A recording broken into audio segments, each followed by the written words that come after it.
अजब कुमारी। हाँ, राजस्थान के एक परम भक्त हूं। मैंने सुनाई है कथा इनकी पहले भी, पर बहुत कम सुनाई है। अजब कुमारी, जिनके लिए श्रीनाथ जी गोवर्धन से उदयपुर के पास नाथद्वार चले गए। अजब कुमारी। अजब कुमारी का चरित्र ऐसा है कि वो ब्रज दर्शन करने आई और जैसे ही गिरधर स्वरूप का दर्शन किया, इतनी मोहित हो गई ठाकुर जी के स्वरूप में। उनके पिताजी राजा थे।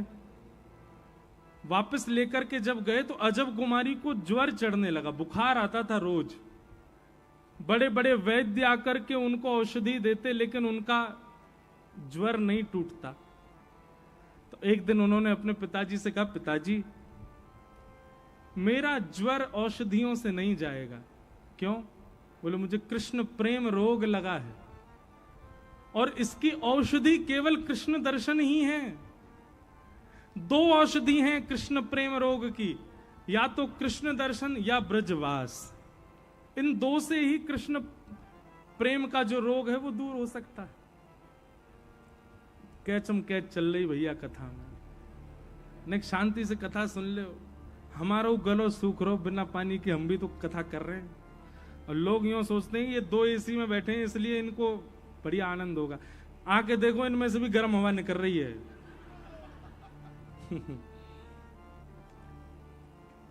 अब हम सीधे तो कह नहीं सकते भैया ठीक करो, ऐसे ही बता रहे हैं। अभी ठीक नहीं करना, अब कल ठीक करवाना है इनको। बोलो वृंदावन बिहारी लाल की। देखो, मन जहां होता है ना, आपका तन वैसा ही हो जाता है।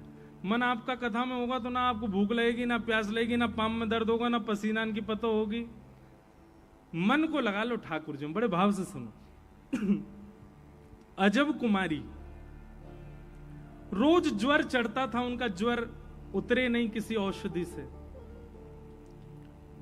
उन्होंने पिताजी से कहा, पिताजी ये रोग ऐसे नहीं जाएगा, मुझे आप वृंदावन भेज दो और मैं सदा के लिए वृंदावन रहूं, वहीं ठाकुर जी की सेवा करूं। चाकर रहसू बाग लगासू, नित उठ दर्शन पासू। वृंदावन की कुंज गलन में हरि की लीला गासू। श्याम मने चाकर राखो जू, हरि जी मने चाकर राखो जू। पिताजी मुझे वृंदावन भेज दो। पिता राजा थे, मना कर दिया। बोले बिल्कुल नहीं, तुझे दर्शन करने जाना है, तू चली जा, सेना तेरे साथ जाएगी, दर्शन कर, 2-4 दिन रुक, वापस आ जा। रुकने के लिए नहीं। क्या कहेंगे लोग, राजा की बेटी राजकुमारी वृंदावन बस गई, वहां जाकर दासियों की तरह रहती है। पिता ने आज्ञा नहीं दी। अजब कुमारी 4 दिन के लिए वृंदावन आई। बहुत ध्यान से सुनना। और वो मंदिर में पीछे खड़ी होती है सबसे, और दूर खड़ी खड़ी ठाकुर जी के सामने रोते हुए कहती है, श्रीनाथ जी के सामने, पिताजी तो नहीं मान रहे, आप मान जाओ। 2 ही ऑप्शन है मेरे पास, या तो मुझे यहां बसा लो या फिर आप मेरे साथ चल दो, क्योंकि मैं आपके बिना नहीं रह सकती।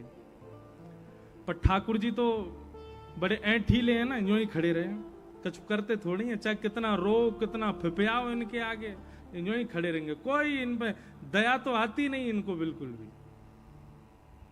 अजब कुमारी ने लेकिन इसका एक उपाय ढूंढा और मंदिर के अधिकारी के पास जाकर के बोली, मुझे मंदिर में कोई सेवा दे दो। अधिकारी जी बोले, मंदिर में तो सारे पुरुष ही सेवा करते हैं, और तुमको कैसे सेवा देते हैं?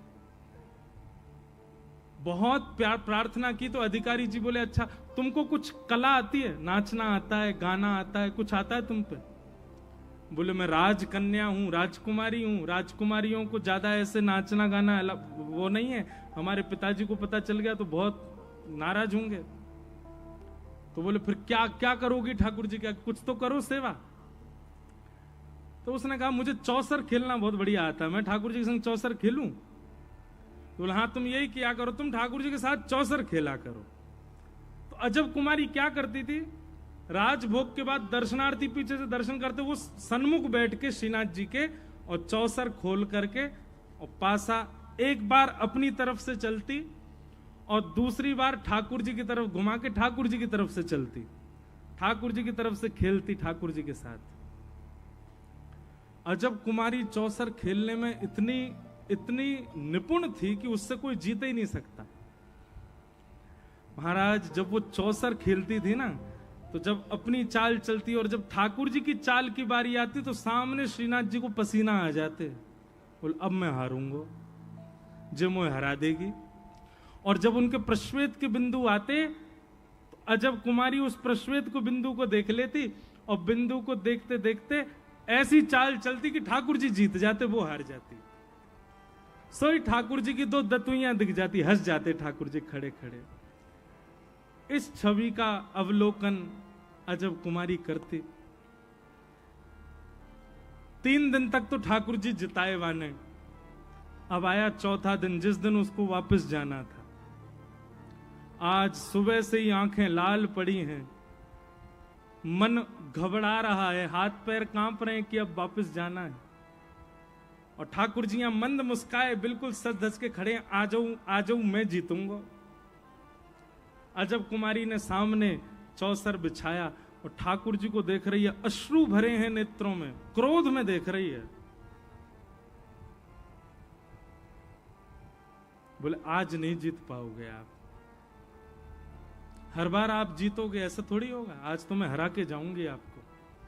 तो मानो मनी मन ठाकुर जी कह रहे हैं मेरी नाक कट जाएगी, ऐसा मत करे, मुझे जिता जा। अजब कुमारी बोली आज नहीं जिताऊंगी, आज तो आपको हारना ही पड़ेगा।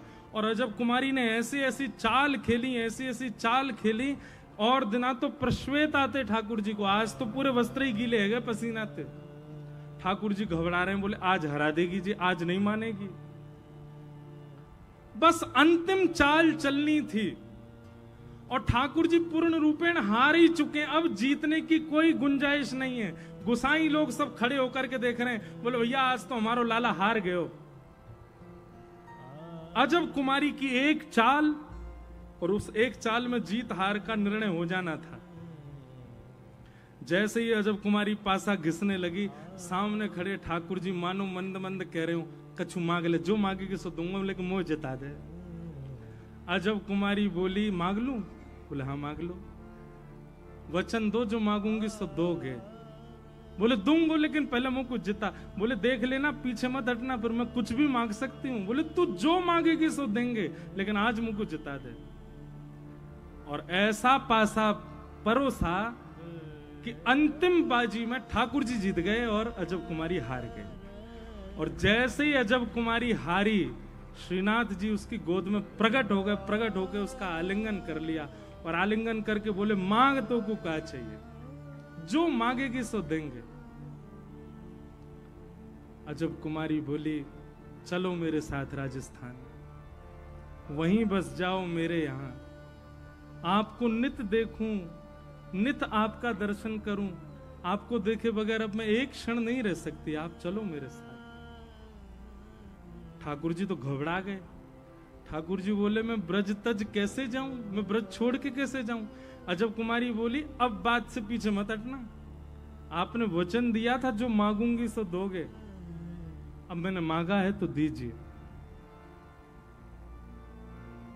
और उसी अजब कुमारी के लिए हमारे गिरिराज धरण श्री श्रीनाथ जी श्री गोवर्धन से उदयपुर के पास नाथ द्वारा में जाके विराजमान हो गए।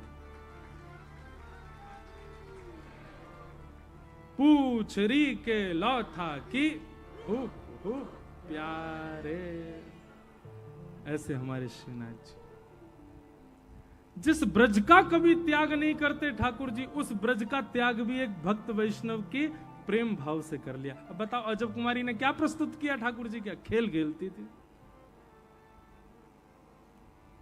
आप भी खेला करो ठाकुर जी के साथ। अब ठाकुर जी पे चौसर ठाकुर जी को आता, हम पे चौसर नहीं आता। ठाकुर जी शतरंज भी खेलते हैं श्रीनाथ जी में, नाथ द्वार में ठाकुर जी शतरंज भी, चेस खेलते हैं ठाकुर जी। कभी कभी चेस खेला करो, ठाकुर जी के आगे रख दो, एक बाजी अपनी तरफ से चलो और फिर ठाकुर जी की तरफ से चलो। और सुनो, ऐसी चाल चलियो कि ठाकुर जी हारवे वारे हों, उन्हें हराओ एक आध बार, ताकि 2-4 बार हारवे के बाद काउ दिना बोल पड़े, हे दारी के मोइया हरा तो रे, कभी जितावेगा नहीं। ठाकुर जी के संग लूडो खेलो, लूडो तो आता है, वही खिला दो ठाकुर जी को, गोटी ने काट काट के भीतर ही करते जाओ ठाकुर जी। ऐसे आनंद करो, रस, ये सब क्या, ये सब आपकी निज सेवा में होना चाहिए ठाकुर जी के साथ। जैसे हम लोग क्या करते हैं, हम सब सखा मिलेंगे ना, तो हम लोग सब ठाकुर जी के आगे खेलते हैं, कोई भी खेल खेलें, उसमें एक भाव रखते हैं कि ये बालक जो है ये ठाकुर जी का प्रतिनिधि है। जैसे अब हमारे सब पंडित जी लोग सब बैठ जाएंगे ठाकुर जी के सामने और पर्ची खेलेंगे, पर्ची उछाल उछाल करके उठाओ, चोर मंत्री सिपाही, उसमें एक बालक जो है उसको प्रतिनिधि बना देते हैं, बोले ठाकुर जी की तरफ से खेल लो है। और इस प्रकार खेल खेलते हैं। कभी कभी 2 प्रतिनिधि बनते हैं, तो एक श्री जी का प्रतिनिधि, एक ठाकुर जी का। अभी हमारी कथा हुई थी गोवर्धन में, तो गोवर्धन में कथा कराई चित्र विचित्र महाराज जी ने। तो महाराज उनने 2 टीम बना ली, रात में क्रिकेट भयो। तो क्रिकेट में 2 टीम बनी, टीम के नाम क्या थे पता है? श्यामा प्यारी और दूसरी टीम का नाम कुंज बिहारी। तो श्यामा प्यारी जो थी वो थी हमारी, और कुंज बिहारी थी महाराज जी की। महाराज क्रिकेट हुआ और क्रिकेट में क्या हुआ, टाई हो गया, मतलब बराबर रन बने दोनों के। फिर उसके बाद हमने सुपर ओवर किया, सुपर ओवर भी टाई हो गया। तो मैंने की महाराज जी एक नहीं जीतेगा, जीतेंगे दोनों। कौन? बोले श्यामा प्यारी कुंज बिहारी, जय जय श्री, दोनों जीते। तो कभी कभी ऐसे ठाकुर जी को प्रतिनिधि मान करके खेलो, ठाकुर जी के संग क्रीड़ा करो। तो भक्ति में सामर्थ्य है कि जीते जी भगवत दर्शन हो सकता है। मुक्ति तो मृत्यु के बाद ही भगवत दर्शन कराएगी। भागवत जी भक्ति की प्रदाता है, मुक्ति की नहीं। वैसे तो लिखा है मुक्ति दाने न गर्जती, पर हमको मुक्ति की कामना नहीं, हमको भक्ति चाहिए। भक्ति से जीते जी अपनी सांस चल रही हो तब बिहारी जी को देखना है प्रत्यक्ष, ऐसी भावना